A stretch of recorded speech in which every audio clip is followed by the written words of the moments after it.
Eamon Khan here for Seconds Out. It's a Sunday at McCracken's gym. I'm joined by Jaykae and Traie Duberry. Exciting cruiserweight talent. I come to you, Jaykae. Talk to me about this guy, Traie Duberry. Exciting prospect indeed, but talk to me about the move. How did he come to McCracken's gym and just how far can he go? I met Traie first when he fought on the GBM show in Coventry, and I seen him make easy work of the opponent, and that was the first interaction that I had with him. And then we've got a mutual that's told us that, Traie's looking to move and he wants to have a sit down with you. So we've had a sit down, and a lot of people was interested in Traie. Traie's a serious talent. A lot of people, I was having a conversation with people and they was telling me, I think Traie's coming over here. In the back of my head, I was thinking, nah, he's not. He's coming to McCracken's. We made it happen, and now he's going into his fourth fight, and I can see him doing a lot in this sport. He's got a lot to achieve right now, and I think there's a very tasty domestic cruiserweight division out there, and I can see him really hanging his way in with every single one of them. I can see this kid first going on to his Midlands area titles, going on to English, and I can see him definitely winning a British title, and then we're going to be looking for world honours as well. I can see him going the whole way. I'm not just saying that either. Let's hear from the man himself. Traie, just for people who haven't seen you so far, you've had a few fights now, looking to push on. How would you describe your fight style? I think I'm a boxer by heart, but I like to bring the aggression and a bit of skills with it to mix it up as well. Ultimately, my end game in the ring is to get him out of there. I like to box a little bit, but I want to finish more or less every single time. Nice. One of the things for boxers when they first have their few fights is to get that early finish, that first knockout. I believe you got that in your first fight. Was that a thing for you to get that out of the way and have that box ticked? 100%. All the greats do it, and that's how I wanted to make announce myself on the scene. When it comes to the experience you've had, talking about some of the sparring that you've had so far and some of the experiences you gained from sparring some of the heavyweights with more skin in the game so far than yourself. I've been in there with pretty much everyone I could get my hands on, to be honest. What that basically told me is that I belong on this level. Everyone was always good work, but I didn't ever feel like I was outmatched or couldn't handle myself in there. So I think the top of the British cruiserweights is where I belong, 100%. Jaykae, how many fights is he going to have before the end of the year and that push on into next year? What's the plan for him? He's fighting this Saturday against a very good durable opponent, and to gauge where he's at and to try and get some rounds in as well. The guy's fought Callum Johnson twice, he hasn't been stopped. He's fought Tommy Fletcher, he hasn't been stopped. So if he can go in there and get some rounds and get him out of there, it's credit to him. And then we're looking for a title shot towards the end of the year as well. There's a couple big Birmingham cards that are looming, and we're trying to get him on there, yeah. Made the move to McCracken's gym. Talk about some of the experiences you had here and learning under both Spencer McCracken Senior and Junior. I think Spencer Junior's probably smiling in the background knowing that this question was coming. But how's it been kind of linking up with Spencer and forging that bond between yourselves?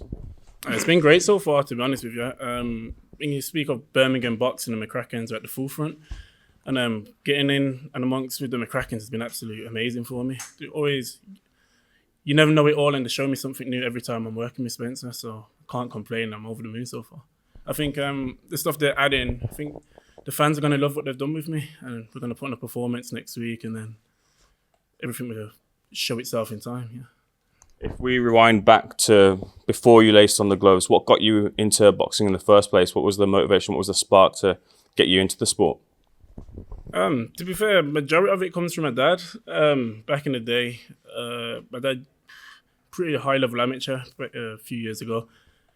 And going into my granddad's, he used to have trophies everywhere on every single room. All over the living room, there's trophies from wall to wall. And I said, you know what, I want to give it a go. Started boxing.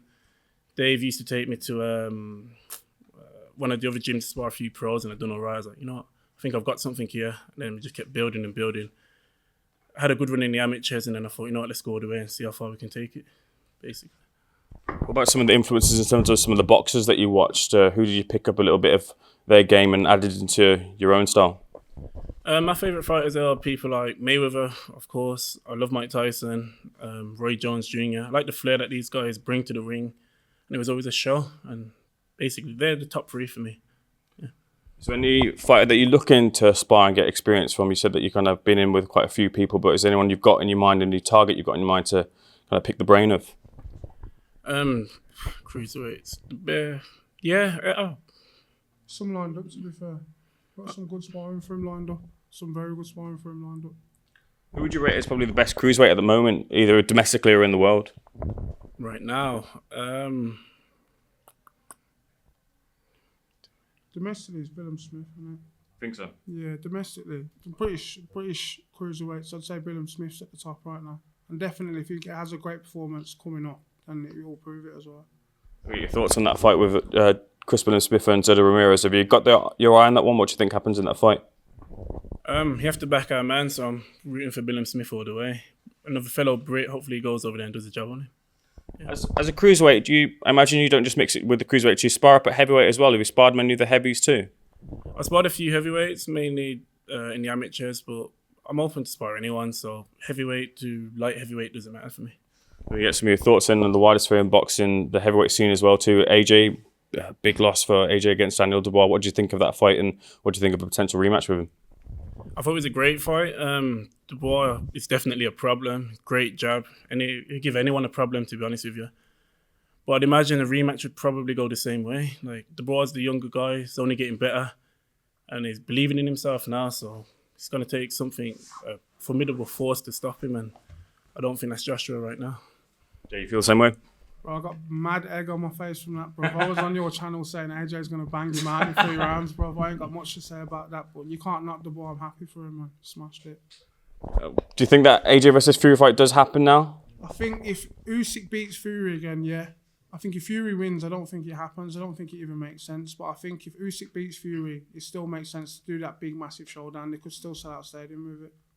Bringing this back to yourselves, signing Traie isn't the only move you made recently. Spider has now signed promotion with Matchroom. Behind the scenes, talk to me about kind of getting that deal over the line and where Spider can go from here, from now as well. A lot of people thought like they weren't offering us a deal for like a lot of this period of time, but we've been negotiating for probably from like the 2nd or 3rd fight, really.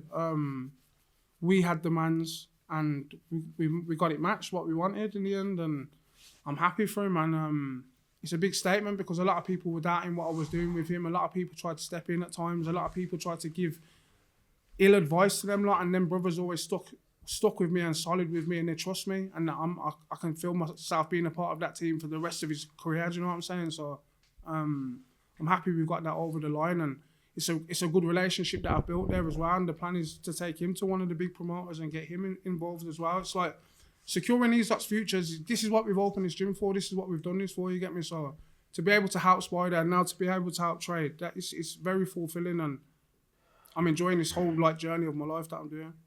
Has it been difficult kind of starting from scratch and trying to forge your way into the boxing industry? I imagine there's people maybe trying to block the door and... Bro, blag this shit, bro. Fucking hell. DMing people. I've had to like... Where I've got an ego in music, and I'm not going to go and beg it and ask for things, like I ain't got that ego in this boxing thing. Like I have to like reach out, and I have to speak to people, and I have to network, and I have to do certain things like to get things done for my lads. And I've always said I don't want to be a music manager because I'm #1 priority in music. I want my music to do better than everybody else's. Do you know what I'm saying? So me managing another rapper, so I'm not going to have his best interests, really. Do you know what I'm saying? But I can put my time into these lot and give him my attention and get things over the line for these lot and not conflict with them either, and just be there as a big brother and look after these lot. So where would you want to be in the short term and long term, say in the next year or in the next 5 years? What's the plan for kind of yourself? Music is always, like, that's my bread and butter in it. So right now I'm focusing on what I'm doing next year on my music side. Like I've been recording a lot and things like that.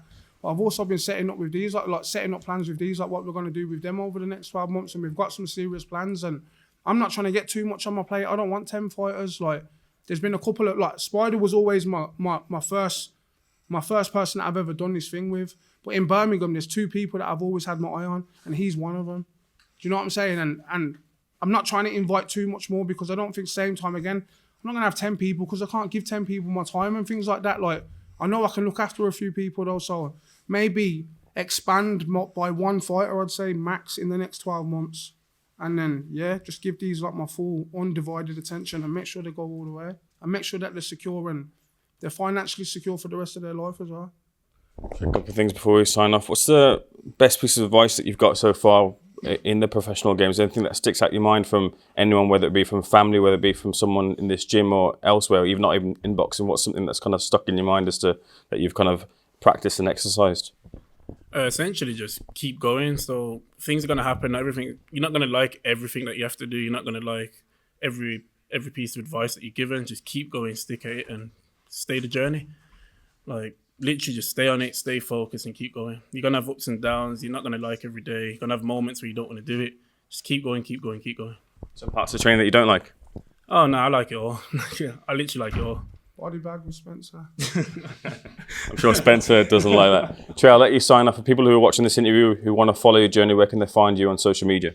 At Traie Duberry on all platforms. That's Instagram, Snapchat, and Facebook. At Traie Duberry. Have you got any messages for any of the cruiserweights that might be in the opposite corner to you? Better just stay in the gym and get through it, because it's going to be a hard night coming your way. Essentially, that's it. We'll speak again Saturday night. Are you coming? I'll be there. We'll speak Saturday night. You'll see for yourself, though. Traie and Jaykae, thanks for speaking to Seconds Out. Looking forward to seeing you in action. Thank you very much. Cheers.